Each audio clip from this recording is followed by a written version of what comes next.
Blessed day everyone. Today is the 22nd day of Lent season, and for today we are going to talk about abiding in Christ. Abiding ante long lasting, constant, consistency.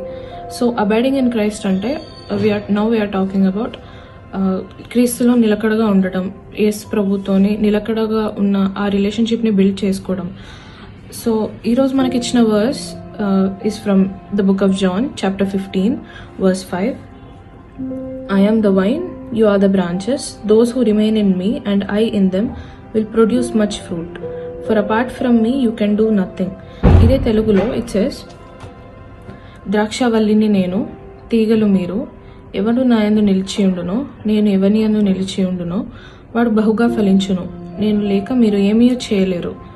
So ఇక్కడ దేవుడు ఏమంటున్నాడంటే, యేసు ప్రభు ఇక్కడ I am the vine, you are the branches అంటున్నారు. అంటే నేను main బ్రాంచ్ని, నేను main వైన్ని, మీరు నాకు అందరూ కనెక్టెడ్గా అయ్యి ఉన్నవాళ్ళు, మీరు నా వాళ్ళు, మీరు నా యు ఆర్ మై చిల్డ్రన్ అని ఇండైరెక్ట్గా చెప్తున్నారు ఇక్కడ యేసయ్య. అండ్ ఆ నెక్స్ట్ ఆ తర్వాత those who remain in me and I in them will produce much fruit అంటున్నారు. అంటే మీరు నాతో ఉన్న ఎడల, నాతో రిలేషన్షిప్ని బిల్డ్ చేసుకున్న ఎడల, మీరు నాకు ఫెయిత్ఫుల్గా ఉండి నాతో విశ్వాస యాత్ర చేసిన ఎడల మీరు మంచి ఫ్రూట్ని బేర్ చేస్తారు అంటున్నాడు. అంటే మనం ఆయనతో ఉంటే మనం మంచి స్థాయిలో ఉంటామని ఆయన మనకి ప్రామిస్ చేస్తున్నారు. మనం ప్యూరిఫై చేసి మనకి నిత్య రాజ్యంని ఇస్తానని ఆయన మనకి ప్రామిస్ చేస్తున్నాడు. ఆ తర్వాత for apart from me you can do nothing అంటున్నాడు. ఐ మీన్ గాడ్ ఏమంటున్నారంటే, నేను లేక మీరు ఏమీ చేయలేరు. మనకు కూడా అప్పుడప్పుడు అనిపిస్తూ ఉంటుంది, ఆయన ఎడలో బ్రతకకుండా, ఆయనతో ఉండకుండా, మనం గాడ్తో రిలేషన్షిప్ని మెయింటైన్ చేసుకోకుండా మనం ఏం చేసినా కూడా మనకి సాటిస్ఫాక్షన్ ఉండదు. మనం ఎప్పుడు కూడా వెనకబడిపోతున్నట్టు డిప్రెషన్లోకి వెళ్ళిపోతూ ఉంటాం. వేరే ఏ దాంట్లో కూడా మనం ఎంత హ్యాపీనెస్ని వెతుక్కున్నా కూడా మనకు అది ఫుల్ఫిల్మెంట్గా ఉండదు. బట్ గాడ్తో ఉంటే మాత్రమే ఆ పీస్ని మనం, ఆ శాంతిని, ఆ నిత్య జీవంని, ఆ హార్ట్ఫుల్నెస్ని మనం ఎక్స్పీరియన్స్ చేయగలుగుతాం. ఆయన వాక్యానుసారంగా నడిస్తే మాత్రమే మనం నిత్య జీవంని పొందగలుగుతాం.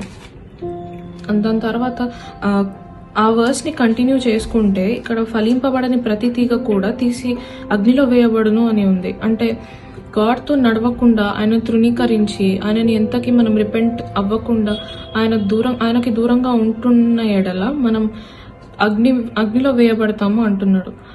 సో ఈరోజు మనం పరీక్షించుకోవాల్సింది ఏంటంటే, మనం ఎంతవరకు దేవునిలో నడుస్తున్నాం, ఎంతవరకు దేవునికి దగ్గరగా ఉన్నాం, ఎంతవరకు ప్రార్థనా జీవితంలో మనం ఉన్నాం, ఎంతవరకు మనం వాక్యానుసారంగా జీవిస్తున్నాం అనేది మనం పరీక్షించుకోవాలి. మనకి ఏదైనా కావాలంటేనే దేవుణ్ణి అడగడం కాదు, కానీ ఆయనలో ఉండి, ఆయనలో బ్రతికి, ఆయనకు వాక్యానుసారంగా మనం జీవించి, ఆయన కోసం జీవించి, మనం చేసిన అన్ని పనుల్లో కూడా, మనం చేసే మనం మాట్లాడే విధానాల్లో కూడా ఆయనని రిప్రజెంట్ చేసే విధంగా మనం ఉండాలి.